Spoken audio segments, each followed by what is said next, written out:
This here is Zach Wilson, the second overall pick in the 2021 NFL Draft, who went from the Jets' franchise savior to the bench in just 3 seasons. It was clear that Wilson had an electric arm coming out of BYU, but when he got to the NFL, he looked completely lost. His footwork was erratic, his decision-making was questionable, and most concerning, his accuracy, the very thing that made him special in college, disappeared entirely.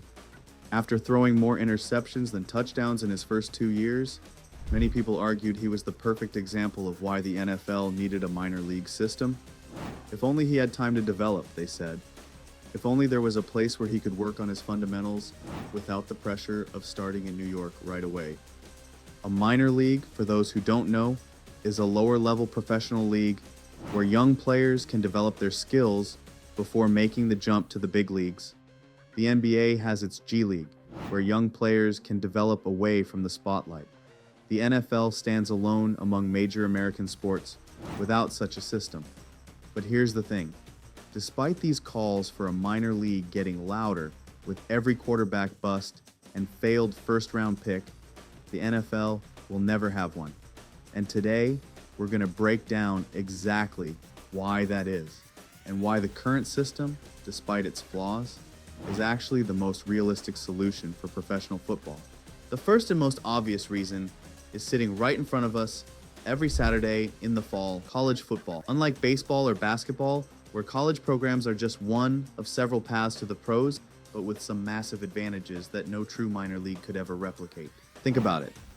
Alabama, Ohio State, and other top programs regularly pack stadiums with 100,000 plus fans, generate hundreds of millions in revenue, and provide high-level competition that develops NFL talent. Ohio State alone generated over $250 million in athletic revenue in 2023. That's more than many professional sports franchises. Part of this revenue is invested into player development, such as cryotherapy chambers, sleep pods, and many other services. And here's the kicker.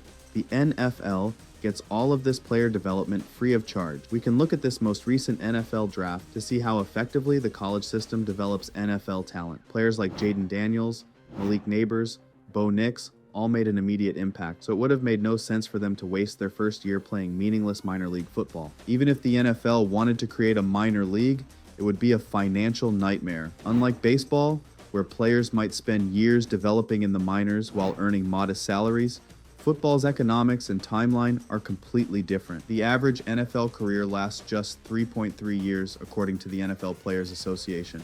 In baseball, a team can justify paying minor leaguers low wages because they're investing in players who might have 10 to 15-year careers. But with football's brutal physical toll and short career spans, that math simply doesn't work. You'd essentially be asking players to risk their limited football lifespan earning minimal money in a minor league.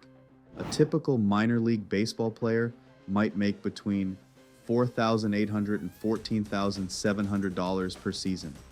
Now imagine trying to convince a football player who has maybe 3 to 4 good years in their body to take that kind of pay. The NFL's current practice squad system, which pays players a minimum of $12,000 per week, shows what it actually costs to keep developmental players around. Scale that up to full minor league rosters, and you're looking at unsustainable costs that no owner would want to take on.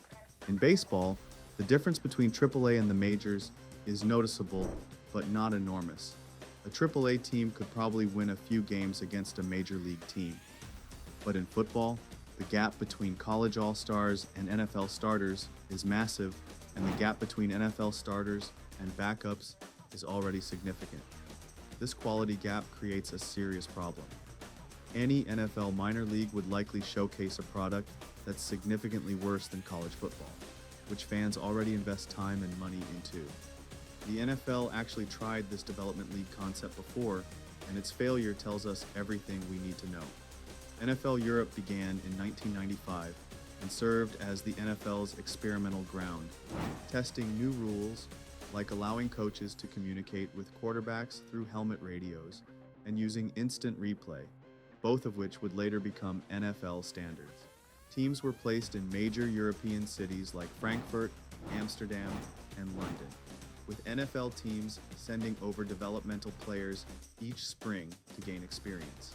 The NFL invested heavily in the project, providing both financial backing and marketing support, even requiring each NFL team to allocate players to the league. And for a brief moment, it seemed like it might work. Jake Delhomme developed his skills with the Frankfurt Galaxy before leading the Panthers to a Super Bowl, and Adam Vinatieri kicked for the Amsterdam Admirals before becoming one of the greatest kickers in NFL history. But despite having these future stars, the league struggled with fundamental problems. Poor attendance, averaging just 20,000 fans per game, minimal local fan interest, and mounting financial losses estimated at $30 million per season. The end of the league came in June 2007, when NFL Commissioner Roger Goodell announced the league's immediate closure just weeks before training camps were set to begin, leaving hundreds of players and staff members without jobs. Some of the players found their way into NFL training camps that summer, but the majority of NFL Europe's final class of players would never see meaningful NFL action. The NFL transitioned into the practice squad, which is the current system the NFL uses. This system allows each NFL team to keep up to 16 players on their practice squad and allows them to sit in on practices and help the team through prep for the game that week. The last point I want to make is a crucial difference between football and other sports: the nature of player development. Baseball prospects often need years to refine their skills and adjust to increasingly difficult competition levels. Basketball players might need time to add strength or develop their shooting. But football, by the time a player finishes college, they're usually about as developed as they're going to get from a fundamental standpoint. NFL scouts and executives have repeatedly emphasized this point. Bill Belichick, one of the most successful coaches in NFL history, once said that college programs are doing a great job of preparing players for the NFL.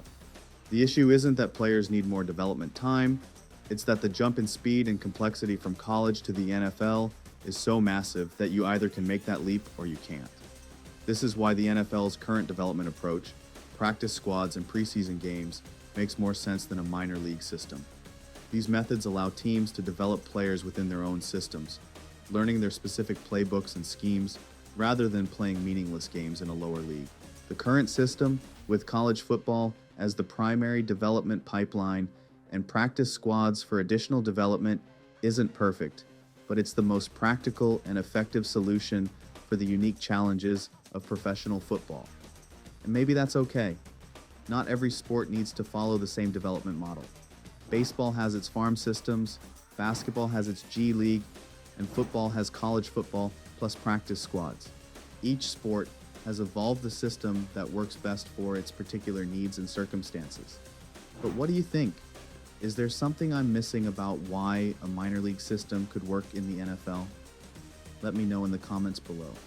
And if you enjoyed this deep dive into the business of football, be sure to like and subscribe for more content like this. Thanks for watching.